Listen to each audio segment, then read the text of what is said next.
All aboard! Γεια σας πάλι, Μελίνα. Τώρα θα μαγειρέψουμε ένα φαγητό που μου αρέσει πάρα πολύ. Έχουμε κομματάκια πιπεριά που μου έκοψε η μαμά μου. Κι άλλη πιπεριά που μου έκοψε η μαμά μου. Κι άλλη πιπεριά που μου έκοψε η μαμά μου. 2 γιαούρτια. Το πράσινο είναι το αλάτι. Το πορτοκαλί είναι το πιπέρι. Και έχουμε και τα αυγά. Τι λέτε, ξεκινάμε. Ρίχνουμε κόκκινες πορτοκαλί πιπεριές.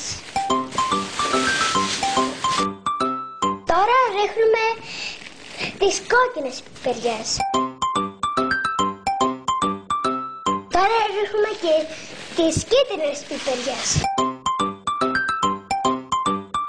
Τώρα ρίχνουμε λιγάκι από το γιαούρτι. Τώρα βάζουμε και το άλλο. Τώρα βάζουμε αλάτι και πιπέρι. Μ' αρέσει το πιπέρι. Τώρα το ανακατεύουμε.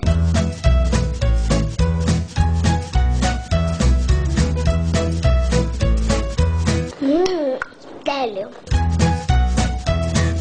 Τώρα θα κόψουμε τα αυγά στη μέση πολύ ωραία.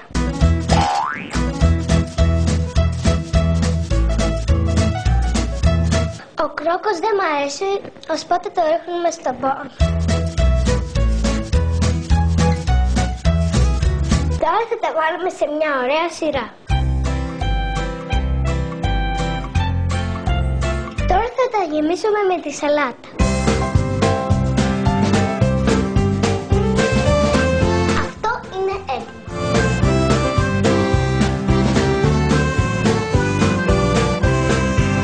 Αυτό χάλασε και το τρώω. Παπά, έλα να φας τα αυγά σου. Εγώ θα φάω αυτό. Μου ήρθε μια ιδέα.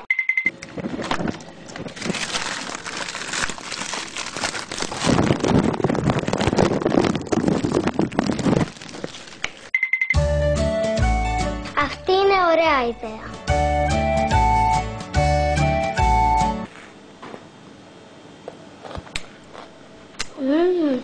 Ωραίο.